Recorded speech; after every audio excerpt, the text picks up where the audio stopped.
Alors, après Mademoiselle Joy, on va passer à un exercice avec votre animal. Alors, il est possible que vous n'ayez pas d'animaux en ce moment, les personnes qui sont là, c'est pas grave. Vous pouvez demander de connecter avec votre animal à l'époque où il vivait avec vous et de connecter avec cette énergie-là, comme on l'a fait pour Joy. Je ne vais pas entrer dans les détails de comment c'est possible de le faire, mais ça marche très bien. Cet exercice, il est en deux temps. Dans un premier temps, je vais vous demander de faire l'exercice pour votre animal. Et dans un deuxième temps, donc je vais vous guider, vous allez être en binôme. Enfin, vous mettre dans une pièce à part avec une collègue tout à l'heure. Et votre binôme, elle va faire l'exercice avec votre animal et comme ça, vous pourrez comparer les réponses. Donc je répète, maintenant tout le monde fait l'exercice avec son propre animal. Et tout à l'heure, c'est votre collègue qui fera aussi l'exercice pour valider les choses que vous avez reçues. Parce que le problème, quand on travaille avec notre propre animal, on a toujours beaucoup plus de doutes que quand on travaille avec un animal qu'on ne connaît pas. Donc, refermez les yeux tranquillement, posez votre stylo et votre feuille. Choisissez déjà un des animaux, alors vivant si vous avez des animaux vivants, bien sûr. Si vous n'avez pas d'animaux, un animal décédé avec lequel vous souhaitez connecter. Et souvenez-vous du tout premier exercice où vous aviez un écran intérieur. Imaginez, comme dans un film, que votre animal, vivant ou décédé, est en train de vivre sa meilleure vie de tous les jours devant vous sur l'écran, comme si vous regardiez un film.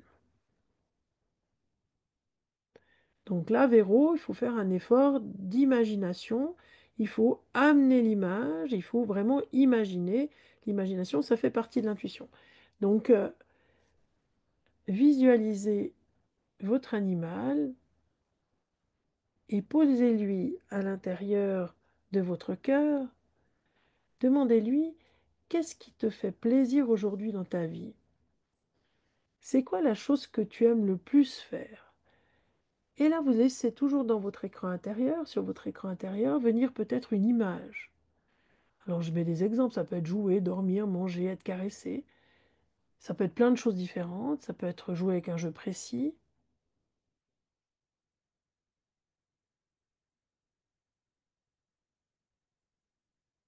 Peut-être il y a plusieurs choses que votre animal aime faire aujourd'hui dans sa vie. Et vous pouvez faire cet exercice quel que soit votre animal, qu'il soit cheval, peut-être gerbille ou poisson rouge, ou chat ou chien.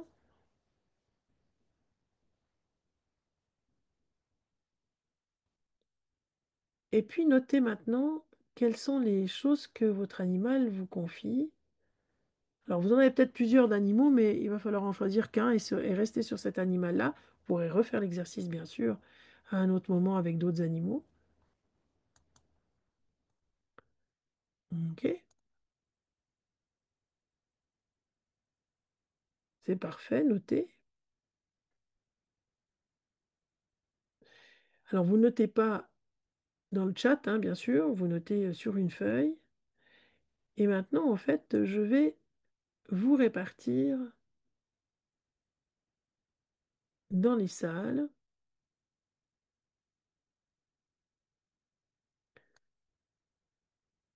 et vous allez refaire le même exercice, mais avec l'animal de votre collègue. Alors, comment vous allez faire, me direz-vous? Ben, en fait, vous allez simplement faire l'exercice en mettant l'intention de recevoir toutes les informations de l'animal de votre collègue que vous ne connaissez pas. Vous connaissez ni la collègue, ni son animal, vous n'avez pas de photo. Et pourtant, vous pouvez déjà recevoir des informations intuitives et vous lui posez la question en disant, voilà, toi, l'animal de Sophie, euh, qu'est-ce que tu aimes faire et qu'est-ce que tu as dit à ta maîtresse ou à ton maître que tu aimais faire dans ta vie de tous les jours. Voir si vous avez pu valider des choses et vous rendre compte que, étonnamment, sans avoir l'information de quel animal c'est. Et d'ailleurs, c'est souvent mieux de ne pas avoir l'image de l'animal, comme ça vous n'êtes pas en train de faire des plans sur la comète, hein. Ben, vous avez décrit des choses qui étaient réelles. Alors racontez-moi ça dans le chat, ou bien prenez la parole volontiers. Alors, si le chat il veut bien se mettre là. Alors, bah, je veux bien. Oui. Donc, je suis super contente. Là, je suis en mode. J'ai échangé avec Isabelle et c'est vrai que c'était chouette. Alors, moi, je suis surtout kinesthésique, donc voilà, j'ai ressenti quelque chose de très doux, soyeux. Je sais pas si. Voilà. Et tout de suite, bah, je sais pas, alors, je sais pas si c'était mon cerveau ou quoi, mais j'ai pensé à un chat. Et je sentais vraiment voilà, cet animal soyeux, toujours très proche, toujours installé, posé à côté d'elle, et calme, mais alors une zénitude et un calme, enfin vraiment, voilà. Et j'ai eu confirmation, donc c'était chouette, et voilà. Je suis pas contente. Bah, tu peux faire yes. Exactement. C'était Parce tout que à fait ça. toutes C'est ces tout petites à fait victoires ça. intuitives, c'est ça. Toutes ces petites victoires intuitives, c'est génial parce que ça forge notre confiance en nous dans l'intuition, mais ça se construit pas à pas avec ce genre de petits exercices et plein d'autres que je vous invite à pouvoir faire si vous en avez envie. Je veux juste lire, j'avais bon sur le fait de suivre partout, mais pas sur le fait de regarder la télé car c'est un cheval. On ne sait jamais. Peut-être qu'il a une tablette planquée dans la paille. Moi, j'irai voir. Je plaisante, mais après, moi, je dirais que les chevaux, suivant, par exemple, s'ils sont en boxe puis qu'ils ont une fenêtre d'ouverture, pour eux, ils regardent la télé. Moi, j'ai plein de chevaux en communication animale qui demandent, par exemple, d'être dans un endroit. Il y a certains chevaux qui sont très commères, hein, pas tous, mais dans un endroit où justement ils sont comme à la télé, ils voient les gens passer, les gens disent bonjour, il se passe des trucs, le cheval qui monte dans un van, le tracteur qui arrive, etc. Et ils aiment être distrait au fait par ce qui se passe, puis il y en a d'autres qui veulent être plus dans des choses de zénitude. Très bien. Oui, Alors, j'aimerais, Fabienne, si oui, c'est OK, d'accord, super. Donc, j'ai fait un échange avec Rose oui, et donc, il y a un chat gris, enfin, un chat dans les tons de gris plutôt, exactement, voilà, je n'avais pas la couleur précise, mais dans les tons de gris, et très avenant, très câlin, qui venait et on voyait qu'il y avait il était heureux et qu'il regardait sa maîtresse par la fenêtre en attendant qu'elle rentre, mais pas avec une notion d'inquiétude ou de tristesse. C'était une grande joie à l'idée de la voir rentrer. Et donc ensuite, Rose m'a confirmé qu'effectivement, dans les différents animaux elle a un chat gris et avec lequel elle a une magnifique complicité. Donc ça, c'était, très voilà. bien. Ça, c'est C'est chouette, génial. hein? Ouais, mais vraiment. Merci Rose, merci infiniment. Oui. Alors, Merci celle qui... Fabienne. Mais je t'en prie, merci pour le témoignage, Marie. Avec plaisir. Ah, pardon. Les personnes qui n'ont pas eu autant d'informations, ne désespérez pas et ne vous inscrivez pas à un cours de macramé la semaine prochaine. Parce que, encore une fois, c'est des choses qu'on va découvrir petit à petit, mais on a toutes et tous ces compétences en nous. C'est juste qu'il faut apprendre à les faire émerger. J'ai coupé la parole à quelqu'un, mais je ne sais pas qui. À moi, Fabienne, Rose. Oui, Euh, Rose. alors, juste une chose, alors, parce qu'en fait, j'ai pas eu vraiment le temps de me connecter à Marie. Bon, j'ai essayé à la fin, bon, bref, ça n'a pas marché, parce que j'avais eu cette connexion juste avant, mais ça se trouve, je vais pas dire c'est pas bon, parce que je sais que ça passera pas à tes yeux, à tes oreilles surtout. J'ai vu, alors je sais pas à qui ça peut parler. J'ai vu un chien, alors blanc ou clair, frisé. Il était joyeux. Et en fait, tu sais, c'est ces chiens qui montrent les dents comme s'ils souriaient. Et en fait, il avait ce côté très joyeux et ça faisait rire sa maîtresse. Et ça, c'est quelque chose qui lui plaisait. Mais ça, c'est arrivé très, très vite. Et puis, Ah, j'ai tu eu peux peut-être personne. brancher sur quelqu'un du groupe, hein, c'est possible. Peut-être, je Quel sais genre pas. de race? On est sur un grand chien, un petit... Non, non, non, je voyais plutôt genre, alors, dans ma tête, ça a dit caniche, mais je Ouais, sais pas si je dis caniche, mais c'était petit, pas très grand, voilà.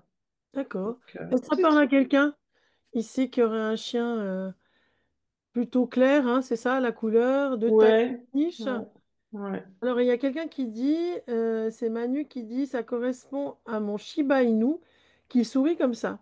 Ah ben voilà. Et Donc, il est clair? bah, les Shiba, tu vois comment c'est couleur renard clair, c'est des petits Ah, renards. ok, d'accord, ok. Bon, bah, c'est Sésame. super. Alors, la couleur, c'est sésame même, pour être précis. Sésame. Ok, Ouais. super. Donc, Bon, ben, génial. Merci. Merci c'est Manu. le Shiba qui a profité. Alors, comment c'est possible? C'est qu'au fait, Mm. le Shiba, il a profité du fait qu'on a les canaux intuitifs ouverts. Et puis, il s'est dit, peut-être que la personne qui travaille avec Manu n'était pas assez rapide. Il s'est dit, oh, il y a Rose qui a pris le téléphone. Allez, hop, moi aussi, je prends le téléphone et je lui raconte des trucs. Donc, c'est comme ça que ça se passe. Ce qui est normal au début. Des fois, il y a un petit peu de friture sur la ligne quand on commence à apprendre l'intuition. Ok, Donc, génial. voilà. On arrive tranquillement au bout de ces quelques exercices. Je vais juste, celui-là, on va pas le faire ce soir, mais vous pourrez le refaire vous euh, en vous connectant simplement avec le vivant et à demander à ce que l'image d'un animal, d'un arbre, d'une fleur se présente à vous spontanément. L'animal, vous demandez que ce soit un animal sauvage, hein. Et puis ensuite, vous poserez la question, quel est le message que tu as pour moi aujourd'hui? Et vous noterez la phrase ou l'image que vous recevez de cet animal et vous pourrez même aller vérifier si vous avez des petits oracles, des messages comme ceux que j'ai créés là sur notamment les alliés de la nature ou les chats ou les arbres. Vous pouvez aller tirer un oracle pour voir si ça correspond au message que vous avez reçu. Et donc, j'aimerais juste conclure cette soirée pour pas non plus dépasser trop, et merci de votre patience pour vous dire que vous pouvez partager votre voyage intuitif, il manque un F, hein. Vous pouvez partager votre voyage intuitif parce que ce que vous avez capté là en une heure et quart d'exercice rapide, où je vous ai demandé de vous mettre rapidement dans l'histoire, d'être, voilà, de plonger carrément, c'est quelque chose que vous allez pouvoir apprendre sur 6 mois à travers le programme Murmure des âmes. Ce que je voulais ce soir, c'était vous montrer un peu le type de méthodologie que j'ai. Alors, ceux qui ont déjà pris premier pas, ben, vous avez déjà rencontré ma méthode. Mais pour vous dire, voilà, vous pouvez, si ça vous plaît, développer votre intuition. Et dans Murmure des âmes, vous développez pas que la com animale. Parce que je trouve que c'est très réducteur de développer son intuition que sur la communication animale. Parce que les animaux, eux, ils sont en connexion avec tout ce qui est autour d'eux. Et si je veux mieux comprendre mon animal, si je veux développer avec mon animal une complicité plus grande, eh ben, il faut que je sois aussi en lien avec tout ce qui l'entoure, donc tout le vivant avec lequel il est connecté. Donc vous aurez dans ce programme Murmure des âmes 6 mois prolongeables à un an avec des exercices par deux, comme vous avez fait aujourd'hui. Alors ça sera mieux maîtrisé que le Zoom, peut-être pour certaines, parce que vous allez vous connecter, notamment par WhatsApp ou un autre système ensemble. Il y aura des exercices, il y aura un live où je réponds à vos questions une fois par mois. Il y a encore une possibilité d'un live avec des exercices pratiques avec moi, du type de ce qu'on a fait ce soir. Voilà, il y aura toute une émulation et surtout une stimulation pour continuer là-dedans. Alors, c'est le moment de pub aussi, c'est de vous dire que la prochaine session Murmure des âmes, elle commence le 7 septembre. Donc, on part avec une équipe pour 6 mois. Donc, si vous avez envie de vous y inscrire, ben, allez sur www.école de la conscience ou formation Murmure des âmes. Ça vous donnera le chemin pour vous inscrire et nous rejoindre le 7 septembre. Il y a des gens qui sont ici ce soir qui sont déjà inscrits à MDA+. MDA+, c'est avec les exercices pratiques. Et puis, si vous ne voulez pas prendre des exercices pratiques, bah, vous avez aussi le choix de ne pas les prendre. Ça, c'est vous qui choisissez. Et ça sera donc sur une plateforme en ligne avec des vidéos du type de ce que vous avez eu ce soir, des PowerPoint présentés, des explications, plein d'exercices. Enfin voilà, lisez les témoignages, et ils sont vrais, c'est pas moi qui les ai écrits, les vidéos sont vraies, ce sont des gens qui sont encore à Murmure, ont terminé Murmure et racontent de ce qu'ils ont vécu. Il y a aussi des belles amitiés qui se lient entre les gens et les animaux, et ça c'est chouette. Cet été, j'ai reçu plein de photos, j'ai encore pas eu le temps de les mettre sur le site. de gens qui se sont rencontrés parce qu'ils avaient tissé des liens d'amitié à travers la formation Murmure et leurs animaux aussi. Et donc, ils ont décidé de se voir cet été. Voilà, pas de présentiel. C'est du semi-présentiel dans le sens où moi, je suis présente tous les 15 jours avec vous dans un live comme celui-ci. Il y a le replay. Si vous ne pouvez pas être là, ben, il y a un replay automatiquement que vous trouvez sur la plateforme en ligne. Et il y a la possibilité optionnelle de faire une retraite en immersion de 3 jours avec moi en montagne ou au bord de la mer, ça dépend des années, en été, donc l'été prochain, si vous le souhaitez. Donc voilà, il y a JLB qui dit, je confirme tout ce que tu dis. Merci, c'est bien. Moi, je vous souhaite le meilleur. Je vous dis à bientôt si je vous revois. Si je vous revois pas, j'espère que vous avez eu du plaisir à faire ces quelques exercices, à découvrir que vous êtes des êtres intuitifs et que faire de l'intuition, ça peut être aussi, je dis ça à Véro, mais à toutes les Véros qui ont l'impression qu'elles bloquent. En fait, c'est une manière ludique de s'offrir des moments dans la vie un peu plus légers que l'actualité contre laquelle on ne peut pas grand-chose. Mais ce qu'on peut, c'est amener de la joie. Et quand on est joyeux à l'intérieur, on la diffuse à l'extérieur aussi. Et on fait du bien aux autres et à nos animaux. Voilà, voilà. Merci beaucoup à tout le monde. Allez, bye.